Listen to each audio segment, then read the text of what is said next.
All right, we've got a potential women's bantamweight title eliminator fight between Ketlen Vieira and Raquel Pennington.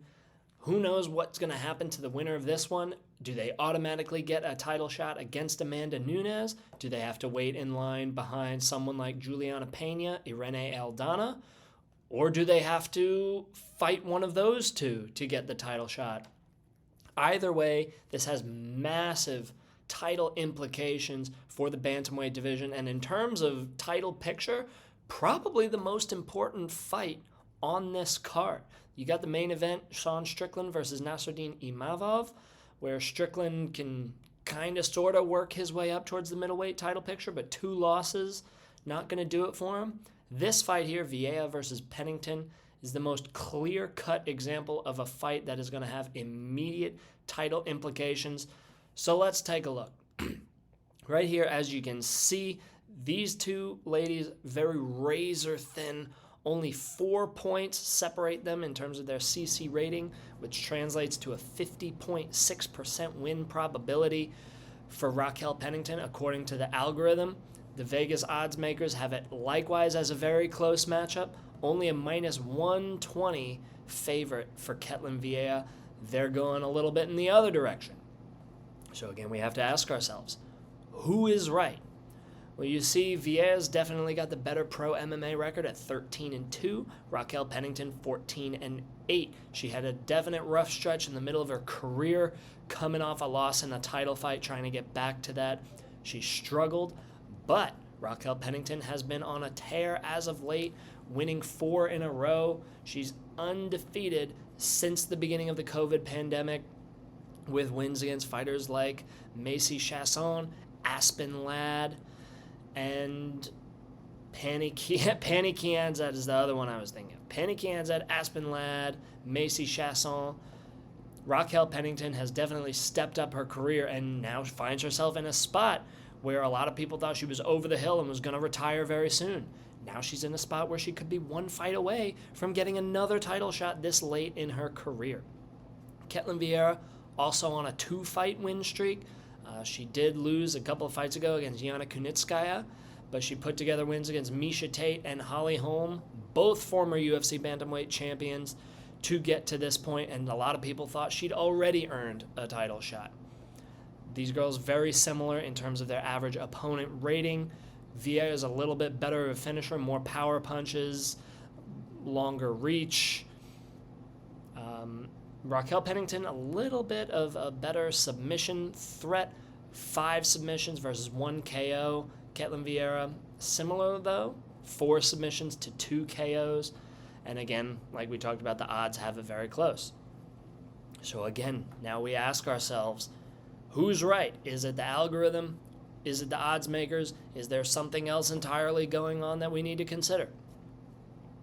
Again, just going off of what they've done in recent fights, Ketlen Vieira does have a little bit of a stronger average opponent rating if you look at it. Not very much. It's a little marginal. 5.1 points separate both of them. But Vieira has benefited from the strength of having fought 2 former champions. Being a past title winner definitely juices your cage calculus rating. Although if you look at the circumstances of those 2 wins, that number starts to look a little fluffy. Holly Holm, Ketlen Vieira beats her by split decision, and honestly, probably one of the worst decisions in a long time. If you looked at the Verdict MMA stats, a lot of people could reasonably have scored that fight 50-45 for Holly Holm.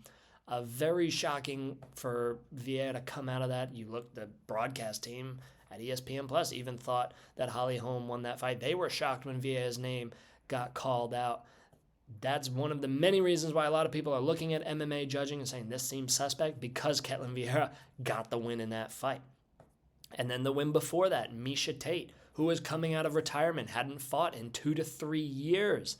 And Miesha Tate's only victory to that point after coming out of retirement was against Marion Renaud, who's 45 years old. So Miesha Tate coming out of retirement after a long hiatus, some ring rust, and the only win that she'd gotten under her belt after coming out of retirement was against somebody who was fighting in their retirement fight and hadn't done much of anything in the division. So yes, Ketlen Vieira has a definite strength of schedule, but if you look at the last two, very tough to give her too much credit for it.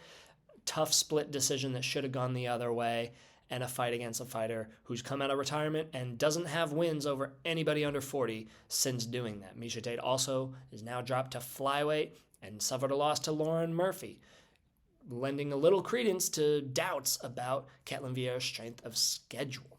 And if you look at when she does fight top contenders, she fought Irene Aldana, the aforementioned Irene Aldana, who I think probably should get the next bantamweight title shot, but we'll see. Amanda Nunes doesn't really seem to want to fight, so we'll see how that pans out.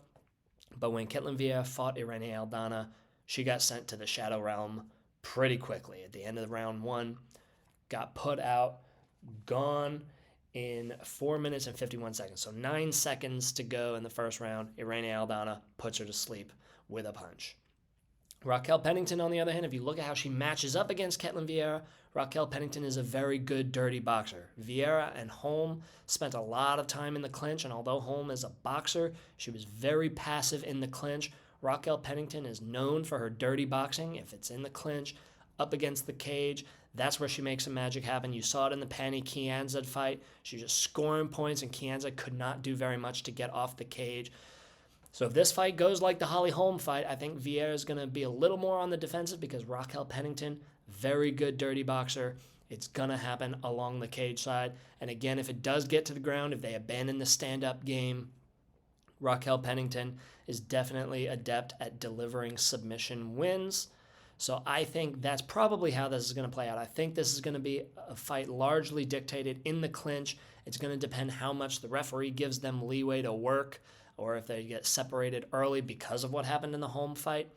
I don't know, but I think in a lot of ways, unless Ketlen Vieira can consistently over 3 rounds keep Pennington at distance because she's going to have a significant reach advantage, other than that, I think Raquel Pennington's path to victory is a little more clear. We'll see if Vieira has come in with some adjustments because of that lackluster performance against Holm and the judges bailed her out, and because she wants to make a statement to get the Amanda Nunes fight. I think that's the way Ketlen Vieira can win. On this one, I agree with both the algorithm and the odds makers. It's going to be a very close fight, but at this point, I'm leaning towards Raquel Pennington. I think she gets it done by decision and earns herself a shot at the title. Whether she has to wait in line behind Aldana or Pena remains to be seen, but I think Raquel Pennington is on her way to another title shot years after her first one. So with that, we'll be moving forward. Next fight on the docket is going to be Punahele Soriano against Roman Kopylov, a high-octane bout.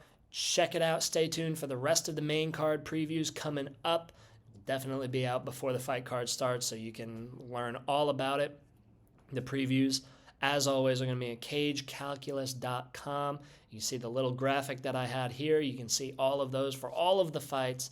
And then at cagecalculus.com, you can also see our recaps, our matchmaking suggestions, our rankings, how the algorithm works. You name it, it's there, cagecalculus.com. But for now, that's going to wrap our analysis of Vieira versus Pennington. Like, subscribe if you want more video content, and check out the website if you want more content, period.